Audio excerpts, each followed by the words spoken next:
Begin with the severe storm rolling across the nation right now. Weather experts putting out a kind of all points bulletin. 1 in 5 Americans in the path of what could become a weather phenomenon called a derecho, a 240-mile stretch of wicked wind. And ABC's meteorologist Ginger Z is standing watch with the people of Chicago right now. Ginger. Diane, we're just hearing the first rumbles of thunder and seeing the lightning right over the skyline of Chicago. And that's just it. We're not somewhere rural. Tonight, millions in some of the bigger cities in the Midwest included in this highest risk zone. Tonight, the atmosphere is fully charged. Tornadoes already touching down in Iowa and Illinois. And we are right here. I'm just looking up at the atmosphere, really fired up already here just outside Chicago. The high risk issued for cities like Davenport, Iowa, all the way to Fort Wayne and including Chicago, Illinois. The high risk is just off the charts. That's when we're really sounding the bell as loudly as we can to let folks know that, hey, you really need to pay attention and you really need to take this seriously. The National Weather Service just outside Chicago, a buzz.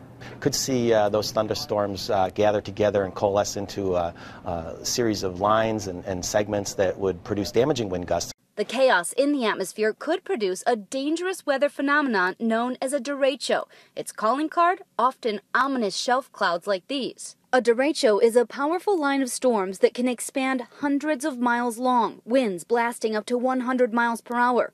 It starts to take on a bow shape because air rises in the storms, cools and falls behind them, then pushes the front of the line out. They can be deadly and certainly as damaging as weak tornadoes.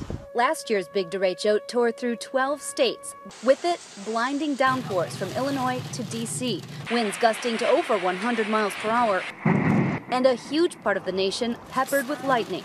Trees were plucked and chucked into homes and cars. This street in Ohio blanketed in power lines. It left $1 billion in damage and killed 13 people. I need to show you those big areas that are on alert tonight. So from eastern Iowa all the way through Chicago here into northwest Indiana and southwest Michigan, that is the highest risk. But there's a bigger area that you see highlighted there that has the potential all the way through parts of Ohio and tomorrow into parts of the East Coast. Diane? And Ginger, I know you've said that people should stay indoors, but what's your defense if you're caught and you're caught outside? Right. Well, we want everyone to be in shelter always. But if you're outside, if you're in your car, say, you want to be inside the car, put yourself there, and seatbelt, of course, put that on. We want to put the head down, the flashers on, and cover your head from debris. So that's the best. But again, if you can get to shelter, please do. And everybody is being warned to do just that. Thank you so much, Ginger Z, reporting in and standing watch tonight.